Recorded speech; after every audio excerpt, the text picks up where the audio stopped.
Hello there and welcome to the Code Control Community Ask Me Anything session. Here we talk with our community members about their freelancing experience and ask them anything about it. I'm Yuri and with Ella we are community managers here for Code Control and 9am, and today our guest is Bertrand Rothen, a freelance Everyone. product lead and consultant, certified Scrum Product Owner, half German, half South African, fluent in German and English with an American accent though, and Exactly. drummer who even played at small local shows in Athens. So, hello, Bertrand. Thanks very much for the intro. Everything of that was spot on. Yeah. Um, I did explore a bunch of territories with the drumming thing, a little bit like Norway and Turkey and Kenya, actually, as probably the most offbeat one of those. But yeah, that's pretty much the gist of it. So The first question was to tell us about your professional experience and how you started your freelancing journey. But before we go to that, tell us about your drummer experience. Oh, so that's a fun one. I mean, I of course I could go on about this one forever, but I'll try to, give you kind of like the very short version, which is basically my mom didn't really want me to play guitar. I was playing the piano as a kid. And I was like, piano's kind of dull. I want to play something cool. I'm like a teenager or like, pre-pubescent type of like, I want to play the cool instrument. And mom was like, oh, but you shouldn't play guitar. Guitar is kind of somehow she didn't want me to play guitar. And then she said, you can play anything else, just pick any other instrument other than guitar. And I was like, and then I said, okay, it's gonna be drums. And she's like, oh. So that definitely backfired on her. But but yeah, then I started playing drums at around I think age 14. And I guess up to my late teens, early 20s, I sort of had an ambition to become a professional musician. I would say I'm not cut out for it in the sense of I'm just not good enough. and I'm recognizing that now. But also I did study audio engineering first, like out of school. I kind of thought that if I'm able to produce as well and like know the ins and outs of recording music, I would be able to kind of amalgamate that into something sensible. But as you might know, that industry is tough, to put it diplomatically. I then kind of went on to, pursue a more kind of I just remember signing up for business admin classes and thinking, well, I mean, let's just give this a shot. Let's see if that's of any interest to me. I'd never thought I would be interested in business admin, but then I went there and I was like, oh, this is actually pretty interesting. And then, that's when that kind of, string of my life started. But with the drumming, I basically always, so I mean, first of all, I played drums for mostly, I mean, almost exclusively at this point for metal bands. So I play like fast and loud, and it's more of a kind of it's a counterpoint to other things that I do, but not entirely actually. It does help with perspectives. I actually wrote a blog post about that, about how like playing as a drummer in rock bands, metal bands, helps also put things in product management into perspective. So there's a few things to be learned that kind of cross-pollinate there. But with drumming, it was kind of, I guess I hit sort of a peak in my early 20s when I just had gotten sufficiently good to play with, I'd say, well, not large bands, not well-known bands, but like kind of just bands that kind of transcend this local level. I had really a bunch of hours down. Like I was playing drums a lot as a kid. I did I did kind of put in the hours, yeah. And then so I went, that was the one thing when I went to Greece. I played to basically in Athens. There's this big basketball stadium. They converted that into a music venue for this show where the headliner was Heaven and Hell, which is basically Black Sabbath with Ronnie James Dio before he died. I mean, he died a year later. So just like this kind of all-star setup. I mean, I think the venue was like a 20,000 cap or something venue, something just massive. And I was this early 20s kid playing for some Greek opening band in front of thousands of Greeks. And I was definitely just scared. Just I was scared as shit. And then you know, a bunch of stuff even happened during the show when I was playing to a metronome, and all of a sudden the metronome stopped, and it was, you know, and all that kind of stuff. So, but it's still a thing that I vividly remember a lot. And then basically went into gaining more experience recording stuff, you know, playing a couple of shows, but I never kind of got past that level of, you know, of regularly playing, you know, with, I'd say, acts that are known on a national level, that are signed to a small record label, that play shows that are usually around, say, 500 cap venues. I would never kind of surpass that, but then also I once got actually an offer to play with a German medieval rock band called Tanzwut. And as much as I think that those, you know, those guys are hardworking people, I also respect especially the band leader. He's been into the medieval stuff. He's been doing that stuff forever. He's OG with that, and I super respect that. However, I have to admit that I'm not personally interested in it, so I did pass on that opportunity. I'd actually pass it on to a friend of mine who is a much better drummer, but you know, he wasn't in business school at the time. He's just drumming, so thought, well, you know, let's have him do that. He's better at that anyway, and I'll just do my, you know, studying and pursuing my like marketing and tech kind of path there, and then do drumming on the side. And that's kind of, I mean, I'm still pushing to do stuff where I feel like my sense of professionalism is still, you know, in view. So I actually joined a band again, and we released a video just like a couple of days ago. And it's, you know, I would say it's a you know, decent production. We're getting good responses. I think we have like 20,000 views on YouTube. It's growing. So, you know, we're kind of just we're building that. So it's, you know, it's of course beyond your level of like just sitting in a basement and just doing stuff that, you know, you send to your friends and gets like a few hundred views or something. But of course none of us are, you know, anticipating to live off of it. We're just trying to do the best that we can and put the most effort that we can into it and get the best product out there. And that's kind of where I'm still at. You know, I'm of course doing it without let's say an intent or pressure to monetize it. But of course, with all the knowledge that I have accrued over the years, and also that the other band members who are also fairly professional, that we have collected also in terms of marketing, in terms of production. So we produce all the stuff, we design all the stuff, we market all the stuff pretty much ourselves. We have outside consultants that help us, but and like, you know, people that we contract for video productions and for design and stuff. But we do try to, and that's actually an interesting, probably something that we can pick back up on, is we do try to internalize a lot of the knowledge. So we try to have the kind of the core knowledge within our core organization, which is the band. We try to make it also available to everyone within the band. So we try to not have silos. We do try to, you know, talk about everything and not just say, oh, well, you know, that's design stuff. We don't talk about that in the big round. We just, you know, you just do that stuff. You know, we're not interested, just get it done.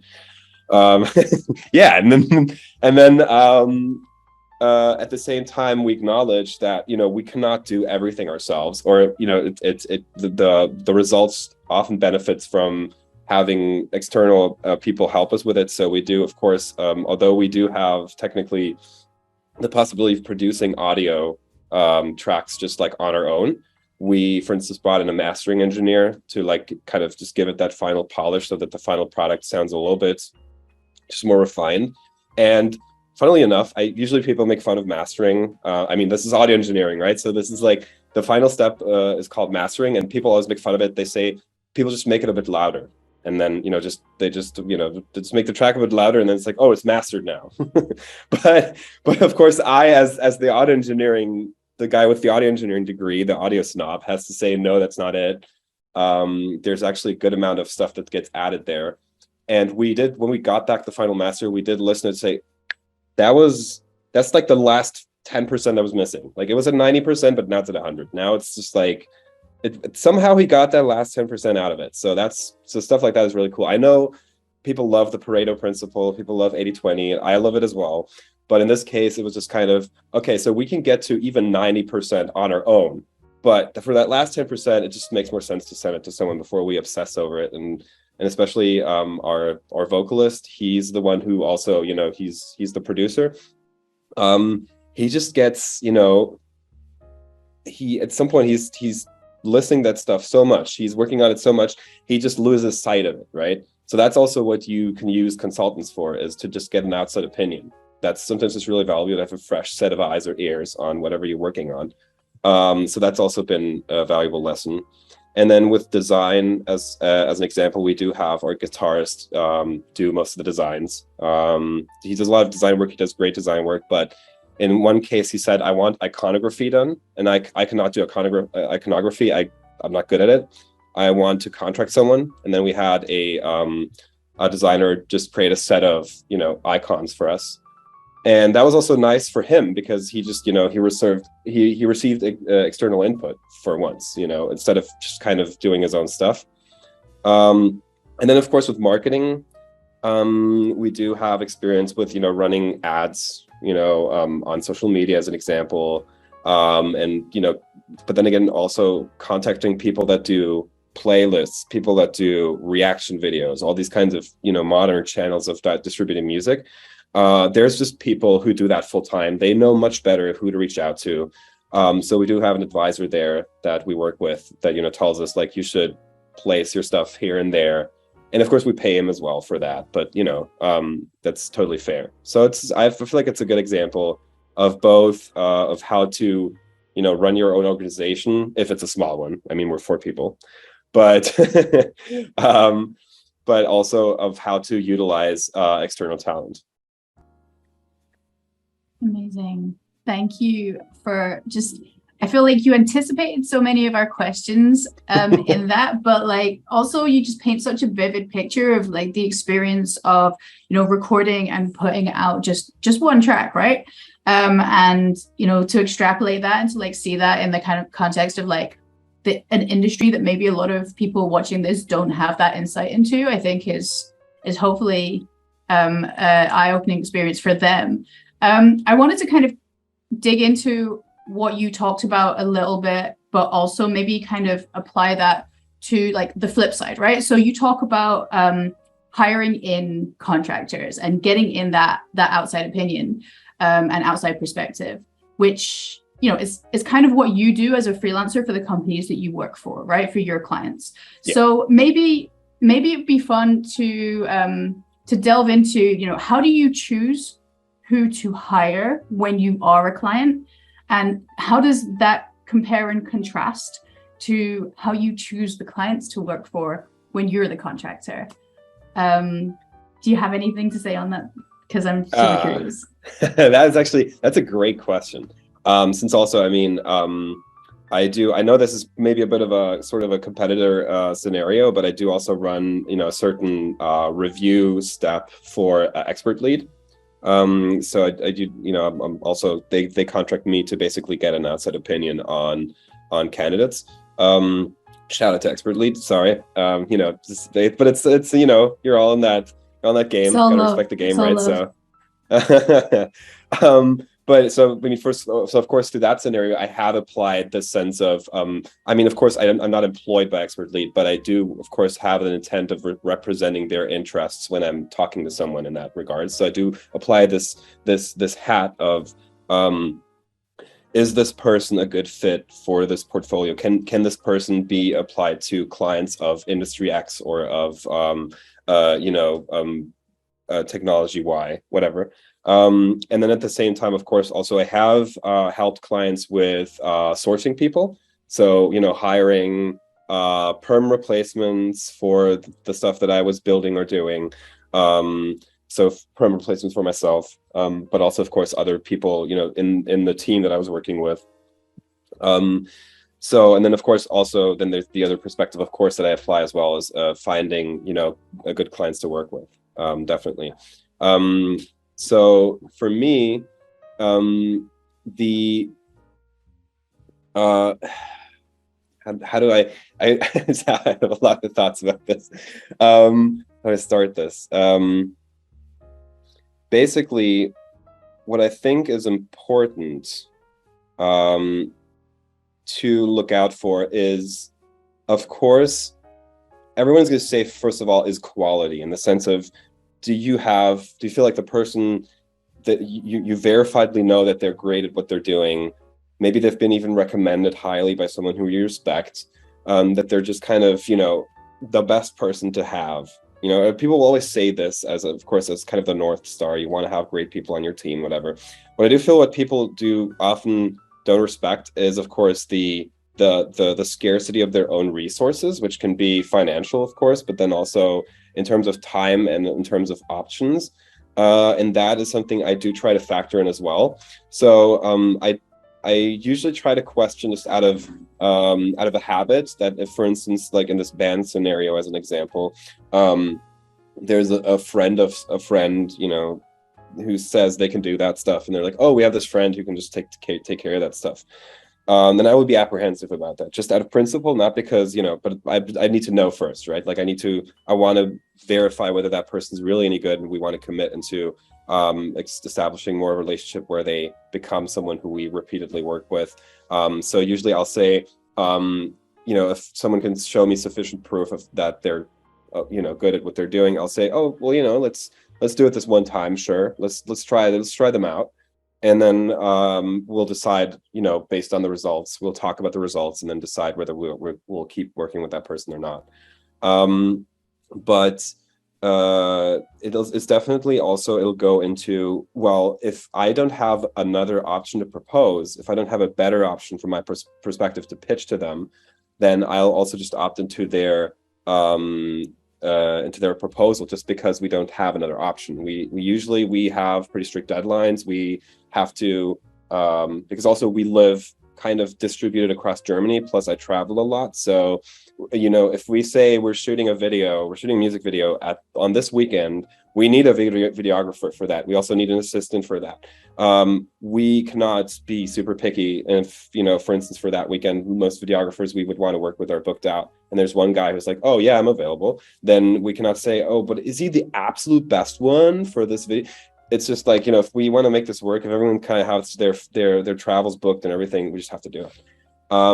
So it's definitely, I feel like people should try to find the balance between, having this perfectionist approach of like finding the best person to work with, and then at the same time also, not taking the next best person that they can find, but really trying to gauge like what is the best mix, like in between, that you can establish yourself, that you can make happen yourself. So that's definitely the kind of my recommendation as into, finding talent is, try to get 3 profiles. That will give you guidance on, what the spectrum of options are that you have. Then you can usually rank. You can usually say, okay, this is the one I like the least. Of course, not based on rating the people, but based on saying this one fits my purposes the least, this one fits my purposes the most, and the other one's kind of in between. And you kind of got a range. If you decide that none of these 3 people are anywhere close, then of course you have to accept that you may have a different problem, in the sense of you're just like, you're poking in the wrong direction. You might just, you might need to refine what you're even looking for. But otherwise, that's kind of like, your benchmark. And then in the best case, you are able to settle, or, to get the best choice that you want. And of course, you have to acknowledge that you basically set up a framework also in your head of, this is the best person, this is the least suitable person. If you make a decision to say, no, scratch all of this, I want to look somewhere else, then you're basically starting from scratch again. You're repeating the process, and you are at best learning from the experience you went through the first time. Some people just don't recognize that they're creating a lot of extra work by going through all these cycles. So that's definitely, that would be kind of my recommendation of like, taking 3 people, setting a benchmark, and then trying to move from there. Ideally, of course, choosing one of these people as the best fit, and then moving from there. But as in, like, don't just find one person, find 3 people, right? But don't find 20 people either. And then, so for me, selecting clients, honestly, I have to say that's much less structured, to be honest. It's really mostly, it really depends on what kind of what's, so it's a mix of what is offered to me or what, I basically have on the docket, and what I'm, also of course interested in myself, what I feel like benefits me most to work on right now, and just trying to also conjoin these two things, just kind of also acknowledge that I cannot hand pick my dream clients at any point in time just because I want to. I have to, of course, also respect, and that's also, of course, very important. Despite the fact that, of course, I have interests to represent on my own side, that my primary interest is to support clients. So I always try to kind of put their interests first on a business level. And so if someone approaches me and I can imagine others approaching me that I would be more interested in, but they're not approaching me right now, then I'll just work with those ones that are in need of support in that moment. And then in terms of, I don't know, the type of work that I exactly need to do, the amount of hours I commit to them, it's really, that's completely just up to the situation. So let's talk a little about yourself. So you recently changed your headshot on LinkedIn, and you wrote that everyone ages, everyone changes, so do it gracefully and on your terms. So tell us more about the importance of changing a headshot, and in general, how do you market yourself? Sure. So basically, yeah, that post on LinkedIn, that was I remember saying this already a couple of years ago, when so I have to draw on two scenarios for this to make this make sense. And I'm gonna not name names because it's gonna be I don't want to call anyone out for using their old profile pictures. But I remember working at a company, I think that was about 7 years ago or something, with a person, a coworker of mine who I appreciate dearly, great guy, and I remember scrolling through LinkedIn. I'd worked with him for a couple of months, and then scroll through LinkedIn recognizes sometimes that there's connections they offer you to connect with people that they extrapolate that you might know, that you might have a connection with. And then they show me this picture of this person, and then the name of the guys. I was like, that is not how that guy looks like. That's an entire, like, this guy looks like a character from Scrubs. Like, this is not. And I just go back and forth, like, looking at the screen, looking at him, like, this is 15 years old, right? Or like 20 years. And he's like, oh yeah, just I never updated it, whatever. And I thought, no offense to him, it's all fine. But however, I imagine, and I've had this a few times, that if you see a picture of someone and you talk to them and they look just extremely different, it's a bit odd. To me, it raises questions, not in the sense of that they're not trustworthy, but more about what is this? Is there a meaning to this disconnect? Is it supposed to hint at something? And to me, it's mostly there's no grand design. It's mostly just, to be just put this out there, it's mostly sloppiness. It's mostly just like, oh, I have this one good picture that I like, and I'm just gonna use it forever. And from my perspective, there's, of course, it's debatable whether you need a fresh headshot of yourself, every, let's say, I like to have one every 2 years, just because I feel like, and within 2 years a lot happens. Like, for instance, I started dyeing my hair blonde during the pandemic. So now if people look at a picture of me with, like, I still get this a lot because of, let's say, my passport picture. Like, every time I go and show my passport, everyone's like, so I think it's fair that people can acknowledge or can see, easily that now I at least for the most part, I dye my hair blonde. And maybe I stop doing that in a year, and then I take another, headshot with me with my natural hair color, which is, very dark, kind of, ash, kind of brown type of thing.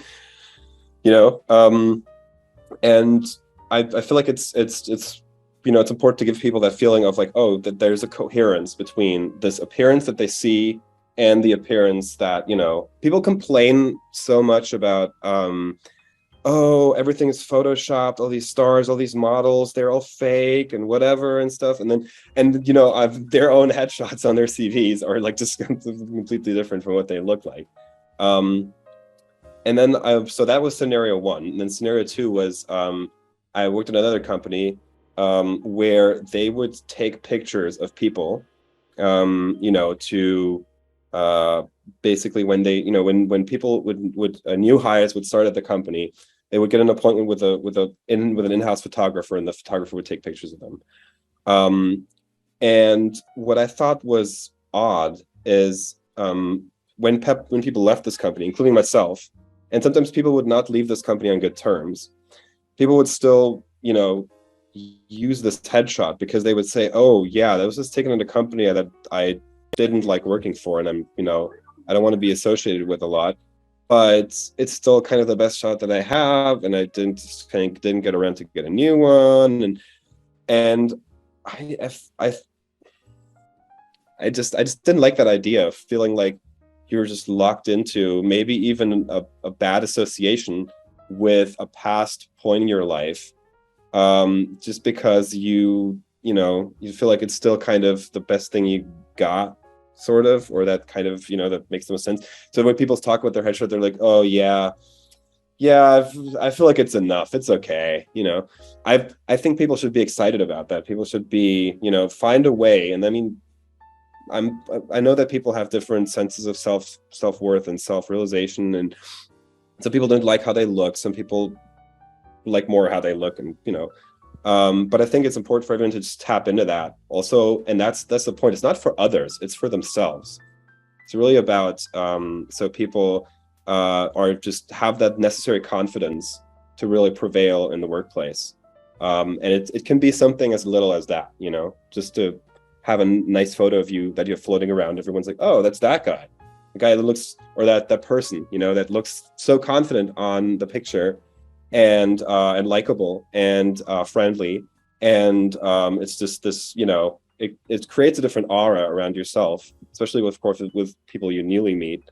And then for yourself, it's, you know, you're like, yeah, that's me right there, you know, like that's good, as opposed to having to say, yeah, that's like this me just looking very uncomfortable in this suit, or like, you know, something, me wearing something the company asked me to wear and it looks professional but I don't really like it, you know. It's about this, it's part of your story, to put it, you know, to bluntly. Totally funny that you say that. I once worked somewhere where we were like, they, you know, they did that whole like professional headshot thing where they brought in a photographer and everyone had to have their pictures taken, and they asked me to remove my piercings for the picture. So of course it's like, you know, I have piercings in my face all day, every day, and like all of it. And this was at, I was a community manager at an in-person facility. So I was interacting and interfacing with the public as part of my job. And so my public picture was obviously something that didn't look like me because it had no visible piercings. And the person that the people were interfacing with all day long, like definitely had piercings.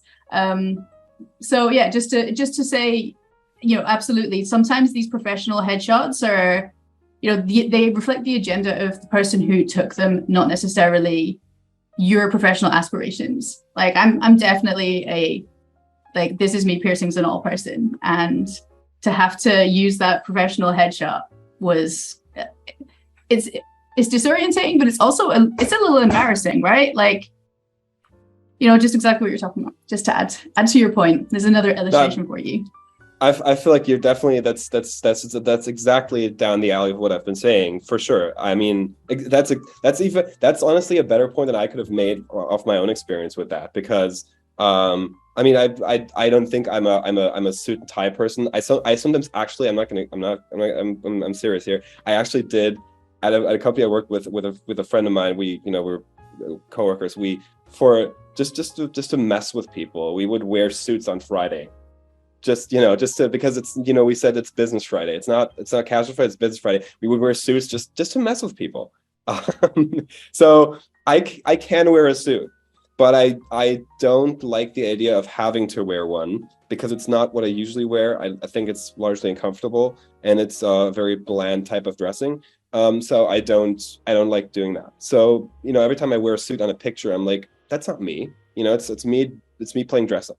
And so, but I mean, this, especially this example of your piercings, right? It's just, it's obviously, it's not your choice. It's not you presenting yourself. It's someone else asking you to present yourself in a way that they want you to do so. And of course, you're not going to like that shot, you know, of course not, because you feel like that's not me. That's a like a washed down, like, you know, corporate version of me. And of course, you know, other people who are going to see you, they're like, wait, she has piercings now? Like, you know, what's up with that? And I mean, I feel like, you know, that's also just like, just a different, you know, it's a different stage being set. And the point is, of course, is just why. Like, I mean, is this supposed to imply that you're like more serious without the piercings because it's the business thing of like, you know, not having crazy hair, not having crazy piercings or tattoos or whatever? I understand that, but at the same time, I you know, I feel like you have a choice of either buying into it or of fighting it. And I feel like at the end, it's just going to be better if people do feel like that they're, you know, they have the full responsibility and accountability of how they present themselves because they can do like 100% of that, you know. Like if it's like you can do whatever you want, but you're accountable for, you know, for that, like, because it's no one is pressuring you to do anything else. It's all on you though. Then I feel like that creates a different, also in a positive way, it creates a different approach to your own self versus if you're just able to pawn that off on someone, which is, you know, like, oh, they told me to remove it. Like, you know, I'm just in this weird system where I'm being like, you know, just kind of steered by someone. And I think that is more problematic than anything else, especially for yourself, but ultimately for everyone. Yeah, a lot to unpack in all of this. I want very interesting conversation. For sure. And you know, I think that like we, you know, like there's still kind of like further to go in this question. There's a bit more mileage in this question. So I'm gonna ask you, you know, like headshots aside, right? When we talk about marketing ourselves, when we talk about the way that we represent ourselves, both through kind of social media and like imagery, but also in person. What approaches do you tend to kind of fall back on? Are you like a heavy social media person? Do you absolutely thrive in in-person meetups? Like talk to us about that interaction between like your online persona and the way you market yourself online and your in-person persona. So also, again, good question. I feel like I usually thrive in direct interactions. So as in, you know, mostly, of course, in-person things, or, you know, I do think I can do a decent video call. But social media for me, honestly, is low blow. I'm just kidding. But for me, social media is basically, honestly, especially when we're talking about LinkedIn, it's just kind of it's a billboard. It's just, you know, you're basically just broadcasting. Even if you're interacting with people on the platform, you're just mostly broadcasting your opinion, your view, your ability to form good sentences, to publish good content, like, you know, be it a picture of something or a video of something, a link to something you did. And it just kind of raises a sort of, I would say a sort of a noise level awareness of what you're doing to people. So it's a very peripheral thing. It's very much like people will just kind of get a bit of what you're doing. Oh, you did this thing recently. You spoke at that conference. Oh, you did that job. Yeah, that's very interesting. But you, of course, and I mean, it's fine that you're usually not able within that circumstance to build, you know, meaningful interaction. But I feel like that's also not what it's for, right? So basically, it's about qualification, I guess. It's about drawing attention, kind of reeling it in, and then trying to figure out, you know, is there anyone that, you know, responds to something most, you know, like more strongly than others? Is this something that you want to delve into? I feel like also, I mean, it's useful to look around if people are, for instance, if they're posting, they need support with something, that's obviously a good starting point that you can dive into it. So I do think, and also this is also a call to everyone who needs something, is like, do publish about it on social media.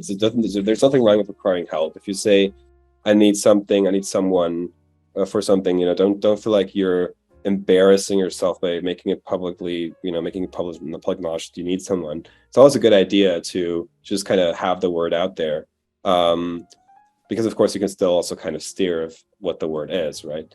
But then for me, I try to establish that's what works best in in-person circumstances is basically listening to possible. I mean, I don't have this business and acquisition hat on all the time, right? I do try to just talk to people and learn who they are, if they're doing anything or in any space that is of interest to me, if there's someone who nice to talk to, if there's someone that I click with. And then at some point, if I do recognize that there's someone who might need my services, as an example, I try to listen to what they are doing, what they might need help with. And then if I find that I can offer some support, I will of course drop a hint of saying this is something. And then I usually have a great return on that. I of course don't have a lot of these interactions, especially coming out of the COVID lockdown time, but I do feel like every time I did have these interactions, they were usually very meaningful, positive. They had a great return on people either saying that they will definitely keep me in mind, or that they will actually, the people that did actually contract me out of that. And then for social media, it's really I feel like one needs to acknowledge that it's mostly you want to add to the noise in a way that is not just superficial, not just crap. You want to try to put out stuff that's helpful to people, but you have to also acknowledge the borders of that. That people are not going to hire you off of a snarky LinkedIn post, or some viral post where you said agree ? At the end and then flew off. So once again, if we're talking about in-person meetups, about in-person conversations, so what do you do? What do you do in those interactions?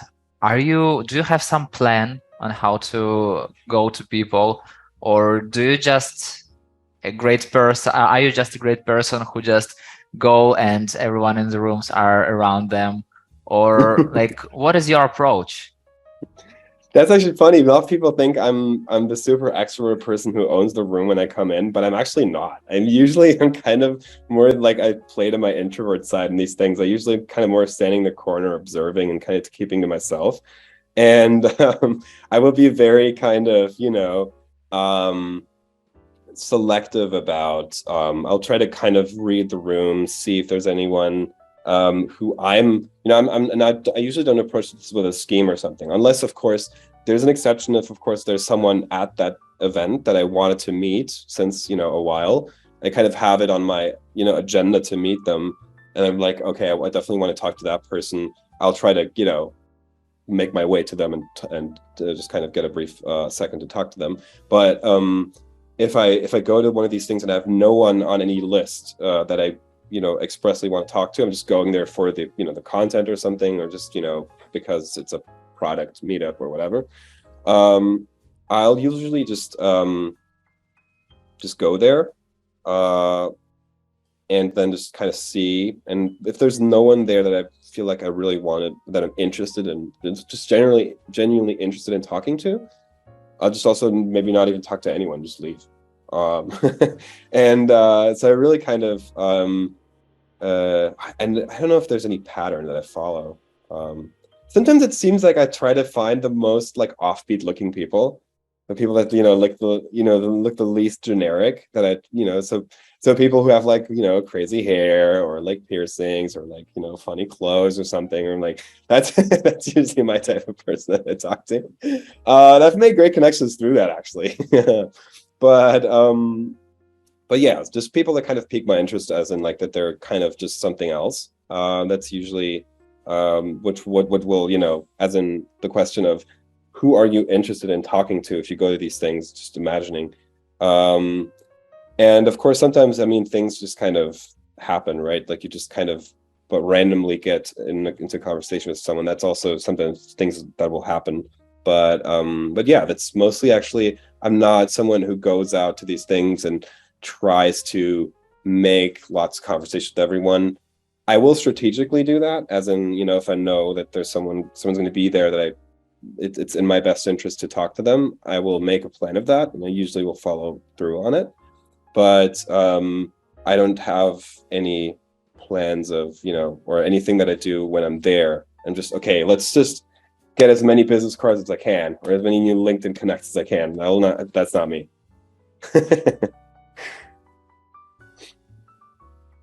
Actually, if I may add something to that, I feel like that feeds into something that I learned and it did spread pretty widely at the beginning when I started freelancing, is that it's basically the learning of what Brian Chesky from Airbnb also said, is that you got to get 100 people to love you. That's more important than 1,000 people to like you. So basically, if you can find someone at these events that you are really that you know you would also be friends with, that you really have a good interaction ground with, then if you find one person like that at just any meetup or something, then that has been usually more meaningful and as it's worth more to you than just getting 10 people that you talk to on that evening and that you maybe connected on LinkedIn with, but you're never going to talk to again after that. And I mean, sometimes it's a mix of that. I also went to this one event. I met 5 people, and one of them is a good friend of mine still to this day. That's like years ago, and the other 4 I've never talked to again. So, you know, it's and those are the meaningful ones. And so you should really focus on you know, just finding one person in the room that you feel like you really want to just be kind of professionally friends with, then, you know, just kind of hitting a number, I guess. I mean, as an exercise, yes. If you're like this loner who doesn't know how to talk to people, yes, go to events and talk to 10 people just to get into the habit of it. But otherwise, that's not your North Star metric right there. So Prepare your elevator pitch and go try it. exactly, yeah. As an exercise, it's good, but it's an exercise. That's it. So I have 2 more questions. They're rather different, but we want to be mindful of your time also. So I will just ask them both and you'll decide what to answer. So first question is that you are local independent. You're in Berlin, then Mallorca, then somewhere else, and of course in South Africa. So first question, what are pluses and minuses of being a digital nomad? And the second question, so I noticed that like you spent, correct me if I'm wrong, 5 years to become a Master of Science while working full-time, doing music projects and having a life. And the second question is, why did you do it? So please choose what question you like more and answer. I'm happy to answer both of them. I think they're both great questions. The master's one pains me, of course, a little bit, but I can get to that in a second. So regarding the remote thing, I've actually been thinking about that a lot, because every time I tell people, you know, that I work remotely, I mean, first of all, I guess the 2 biggest misconceptions are, first of all, is that I was granted permission to do that, which is, no, I was not. I never was granted permission. I wasn't forced it when I did, or I basically, you know, just kind of went and didn't tell anyone. You know, I mean, that was during COVID time. It didn't really matter, right? But also because, I mean, as a freelancer, you have this advantage of the issue of your tax location, right? Like in German, it's gewöhnlicher Wohnort or something, I think. Where you're being taxed on, you know, as an employee, that's a bit more tricky to you know, just be any place than if you're a freelancer. But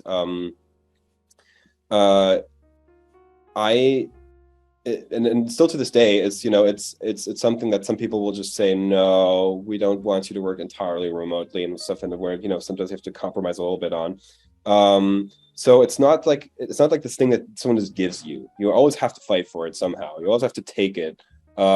It's it still requires some input on your side. And then the second thing is that people say, oh, it's probably like very, it's I would love to do that. It sounds so interesting. It sounds so much fun. Like, but I think what people have in their heads is this idea of the freedom to choose your place where you can be, which is of course is great. And I'm not going to lie. That's amazing.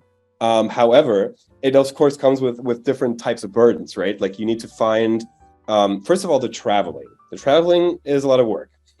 It's moving around is it requires a lot of scheduling. It requires booking things. It requires also making plans and at the same time also staying flexible. If you first plan to leave in 2 days and you fall sick, I was going to fly to South Africa at the beginning of January. Then I got COVID. I got a positive test result and I couldn't fly. I had to cancel a booking on Airbnb. I had to rebook my flight. I had to book another thing in Berlin because I didn't have an apartment there. So that's kind of the downside of that. That's the stuff that Instagram doesn't see, right? Like that's the non-glamorous part of it. That if you just have an apartment that you live in and then you're just in there every day, you don't have to worry about these things. That is of course a lot less stress in that regard. So you really have to be like you want that to be worth it. So that's definitely that's one thing that I feel like you pay for in that sense.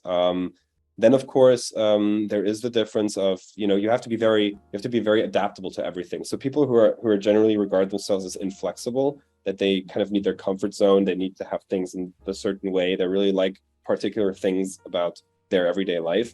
It's probably going to be too much of an adjustment. Like I'm extremely flexible, so it plays into my hands. I'm able to adjust to anything. I love good coffee, but I can also drink Nescafe for a bit, if that's like the easiest thing I can do. If I don't have anything else in the house, I can do that. I can also, I can adjust to a lot of things. I've also learned a lot of things. I refer to myself as the everyday MacGyver. Like I will just be able to use anything, for instance a clothes hanger if I need to dry clothes somewhere or something. These kinds of things. And I mean, of course the upside is that you get to see all these different places. You get to have an experience of like what it's like to live in a place for a week or a month or for 3 months, all these kind of things. And I feel like it really broadens your perspective. And of course it gives you another amount of self-fulfillment, self-guidance, that you can just kind of make that decision on your own. But it definitely comes at a cost. So that is something that I would if anyone wants to get into that, I would recommend trying it out. Of course, just pick anywhere where you'd like to be. Find a place that has good internet, book it for a month, just go there, or like even just 2 weeks and just work from there and see how it treats you. And if you don't like it, that's totally fair. Then you're not cut out for that type of life, which is completely, there's not everyone can do this thing, right? It's just what would the world look like if everyone were a digital nomad? It would not work. So it's definitely it's something that is more kind of an exception than a rule, I would say. But then again, of course, I guess with the world that we're in right now, we're moving towards a state where at least it becomes more accessible to people to do this, at least for a bit, once in a while, right? So, which I think is very cool because a lot of people obviously dream about it. So that's that thing. And that actually feeds into the master's conversation as I actually did that location independently as well. I needed to go to the University of Bamberg once every half year, once every 6 months to write exams. But yeah, it definitely is. But otherwise, it was an online course. And it was very good. It was very interesting. I did it, on the side because I was just I felt like it was the best decision to make at the time. Would I recommend it to others to do it that way? More if they have to than if. Now I was actually thinking at the end, maybe it would have been easier and more sensible if I just took 2 years off and just like did the whole thing in one, and just like took 2 years off of working, just went through it in one go, and then, you know, just picked back up there. I might have gotten a little bit more out of the studies. I would have gotten less, you know, just stress of, as you said, you know, combining that with everything else, just kind of, you know, having to take a less of a personal toll. But I guess I was able to have it all in that sense. I was able to study, I was able to work, gain both experiences, you know, and also have, of course, also just a regular income while I was studying, you know, which is definitely sort of a privilege in that sense. And now, of course, and that's kind of like my upcoming challenge, is how do I use what I learned, which is basically blockchain security. You know, what I focused on, especially my thesis, how do I take that and how do I combine that with what I do for work, which has been up until recently mostly e-commerce product management. So that's kind of like the, you know, that's the challenge I'm working on this very day, is how do I proceed with all these interesting things that I'm doing that I've learned? How do I make sense of that? What do I pursue next? Like, what fits into that grand design, sort of? Because obviously as you've seen my CV, it's a bit, you know, like this. It's a bit all over the place, but that's also just the nature of who I am. That's also why I like freelancing, is because I'm able to go into more chaotic setups and kind of just, you know, organize that chaos versus just to establish one track that I just continually execute on. And I build my value and my vocation through repetition and continuous improvement, like on that repetitive, you know, basically track, which is something I acknowledge that people like doing that people thrive on that, but I just don't. So many things that I would love us to have more time to talk about with you. This has been such a fascinating conversation. It doesn't feel like an interview at all, you know, like it feels like we've just kind of like given you themes and you've just unpacked them, kind of like ripping the packaging off a gift or something and just seeing what's inside. So I'm going to give you some questions, and we're going to do like a little rapid quick fire round that we do at the end of every one of these, where, nice. You know, like these are deliberately ambiguous. It's all about your interpretation as well as your answers. I'm going to give you just, you know, eight either or questions, and you're going to just give me the first choice that comes to mind. So sure. Let me know when you're ready, and we will start. Prepared. I'm ready. Okay. Sweet or salty? Ooh, salty. Hot or cold? Definitely hot. Peace or quiet? Peace. Chicken or egg? As a very strict vegetarian, I'm going to say neither. Beach or mountains? Definitely beach. I mean, I love mountains, but yeah, beach all the way. Rain or shine? Shine. Food or music? Food or music? Oh, music. Night or day? That's a tough one. I'm going to say day by like a 57% margin. All right, there we go. That was your either or. I find it fascinating that people always go to food when we ask chicken or egg. As a keeper of chickens, I interpret this question very differently. So, I honestly, I did kind of understand that it was meant in a different way, but I thought, you know, in that moment, I kind of defaulted to like, what's the easiest way to approach this, and that was food. Yeah, no, I feel like that is the standard response that we get. Like, people answer what they want to eat, or what they don't want to eat in your case. And you know, knowing now also that you're a strict vegetarian, I have like even more questions about being a digital nomad, and like just like what it's like to travel and like what your recommendations are. So let's continue this conversation maybe over like, you know, code control Slack community. Let's ask you a few more questions to follow up asynchronously when we share the video recording of this conversation. And then you can answer them in your own time. It won't be a quick fire round anymore. All right, sure, of course, yeah, I'm happy to do that. Thanks again also for your time. I'm sorry that I feel like my answers were very, of course, very kind of just large. I feel like I did have a lot of stuff to say, and I hope that there's somewhere in there was something beneficial. But yeah, that speaks to the fact that I think this was a very nice, very interesting conversation, nice space to just poke thoughts around.